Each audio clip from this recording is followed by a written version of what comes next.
Ese waba uzi impamvu Satani yarwaniye umubiri wa Mose cyane nyuma y'urupfu rwe?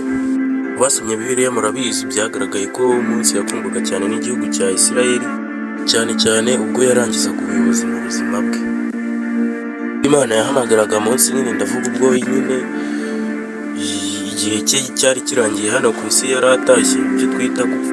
Inda kari kenshi ku Bisirayeli n'amarira ari menshi bari kumurera, kuko nyine babuze umuhanuzi wabo cyangwa se umuyobozi wabo, kuko murabizi ibintu Mose yagiye akorera Abisirayeli ni byinshi cyane, kandi murabizi urupfu icyo rusobanuye ni iherezo ry'ubuzima hano mu isi, n'ibyo wakoraga byose bikaba intangiriro y'ubundi rugendo. Gusa nk'uko mubizi, hano iyo umuntu apfuye nibwo tumwubaha cyane tukamuririra, twaba tumwubaha akiri muzima, twaba tutamwubaha iyo umuntu yapfuye, uko yaba yarameze kose, yarabayeho kose, turamwubaha tukamuha icyubahiro ndetse tukanamushyingura neza mu cyubahiro. Ese waba wibaza ngo Mose yashyinguwe he? Waba wibaza ngo kuki umurambo utagaragaye? Kuki Satani yarwaniriye cyane umubiri we? Ibi n'ibindi bintu byinshi nk'ibyo tugiye kubirebera hamwe igisubizo cyabyo hano kuri YouTube channel. Iyi channel nk'uko nabibabwiye cyangwa se bamwe mubizi, ngomba kujya mbazanira utuntu twiza, ibintu bituma mumenya ubuzima bwa kera ku bwa Yesu, amateka ya kera nyine, cyangwa se n'ibindi bintu nyine bisa nabyo, mukarushaho kumenya Imana, ibintu bikagenda neza. Ese waba wibaza impamvu Satani yarwaniye umubiri wa Mose cyane, cyangwa se ukaba wibaza impamvu Imana yahishe umubiri wa Mose? Byose tugiye kubirebera hamwe igisubizo cyabyo.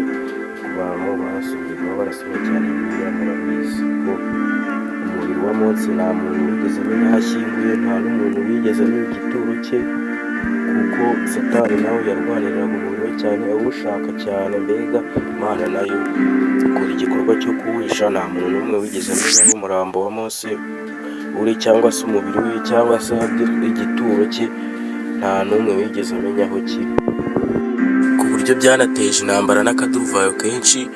Satani ari kurwana ashaka umubiri wa Mose. Murabizi ko yarwananaga na marayika Mikayeli bapfa umurambo wa Mose, cyangwa se ngo amenye aho igituro cye kiri, ariko ntibyaje gushoboka.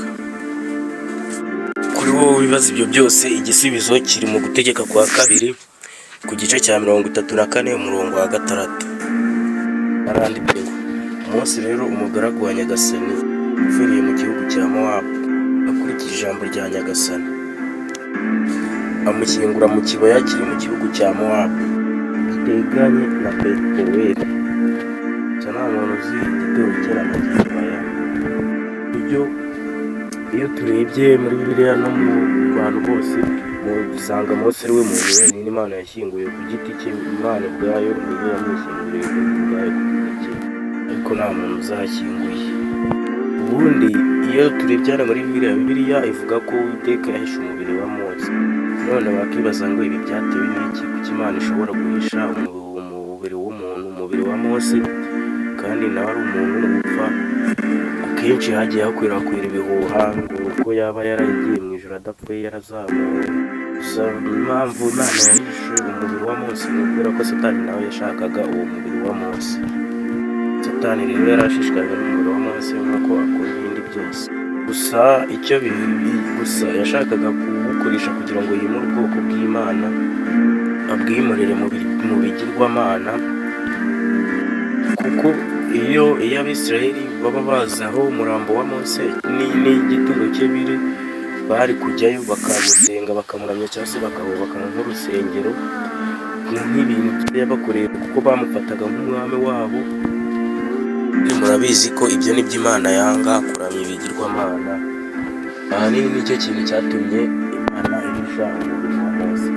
Satani yarawukoreshaga kugira ngo ashuke ubwoko bw'Imana, ababwira ati nyine Satani bakoreshe baramya uwo mubiri wa Mose, cyangwa hari igituro cye bahubake wenda n'urusengero, bajye basengera baze kuramya. Gusa Imana ibyo ngibyo ntabwo yatumye bibaho, kuko n'ibyo idashaka ni nabyo biyibabaza. Ngibyo murabizi Imana nibyo yanga cyane, byari guhinduka icyaha. icyaha imbere yayo. Bivuze ko ibyo bikorwa byari gukorerwaho Mose yashyinguye byari kuba bijyanye n'ibikorwa by'imbaraga za Mose, ntabwo byari kuba bigaye ku bushake bw'Imana cyangwa se kubw'imbaraga zayo. Ariyo mpamvu Imana yahisemo guhisha umubiri we. Guhisha imva cyangwa se igituro cya Mose byateje akavuyo kenshi ku buryo habaye na mu rwego rwo hejuru. Muri Yuda igice cya 9 twigamo uburyo marayika Mikayeli uburyo yahanganye na Satani ku mubiri wa Mose. None se wakibaza ngo kubera iki Mikayeli na Satani batonganaga ku mubiri wa Mose? Birebye muri Bibiliya nta mpamvu yihariye cyangwa se bisobanura cyangwa ubusobanuro bw'impamvu yatumaga marayika Mikayeli na Satani barwanira umubiri wa Mose. Ariko hari ibitekerezo byinshi cyane byatanzwe. Birashoboka ko hari ibyo tumaze kuvuga haruguru. Iyo urebye abantu bafite ubushake bwo gusenga ibintu byaremwe aho gusenga Imana ngo baramye Uwiteka. Mu Baroma igice cya 2 umurongo wa 25 havuga ko abantu bahana ukuri ku byerekeranye n'Imana no kubeshya basenga kandi bakorera ikindi kiremwa aho kuba umuremyi wacu. Ubu ni bwo busobanuro nyabwo bwo gusenga ibigirwamana, kugira ngo hirindwe ibishuko by'abantu na sekibi. Nyine Imana yagombaga guhisha umubiri wa Mose, ni nako byagenze kubera ko Abisirayeli murabizi Mose yabakoreye ibikorwa byinshi. Rero iyo baza kumenya igituro cye kiri bari kugenda bakajya bamuramya nyine nk'umuntu wabakoreye ibintu byiza, kandi ibyo ni by'Imana yanga cyane. No kuri ubu ngubu tutarebye muri Bibiliya, iyo urebye urabibona. Ubu ngubu twebwe abantu ukuntu tubayeho ubu ngubu, uragenda umuntu mbega muri make urugero umuntu ugukorera ibikorwa byiza cyane, nyine umuntu mubanye neza mumeranye neza agufasha muri byinshi, uwo muntu nureba neza uzasanga umuha agaciro kurusha Imana. Kandi mu by'ukuri nawe atari Imana yabimushoboje cyangwa se ngo imuhe umutima wo gufasha, nawe ubwe ntiyabyishoboza. Niyo mpamvu rero Imana ibyo ngibyo nibyo bigirwamana nta bindi.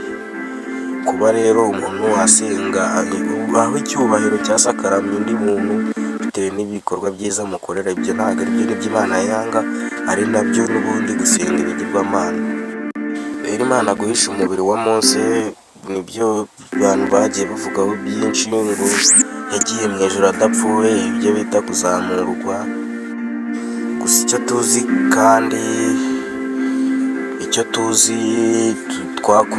dukomeje kumenya kuva kera kugeza n'ubu ni uko nta mubiri wa Mose wigeze ugaragara cyangwa se ngo bamenye ahantu igituro cye giherereye.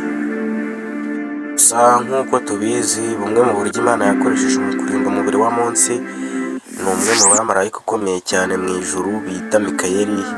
Ku bantu batabizi cyangwa se baba batarasomye ibitabo by'ijambo ry'Imana, marayika Mikayeli ni mubi cyane mu bintu bijyanye n'intambara. Niwe arakaze cyane ku buryo n'Imana ari we yohereza ahantu byananiranye. Yibaze nawe ariko umumarayika uhangana na Satani kandi akamunesha, urumva ko ntasanzwe, ari ku rwego ruhambaye cyane mu bintu bijyanye n'imirwano cyangwa se n'ahantu hose hari intambara y'ikibi n'icyiza.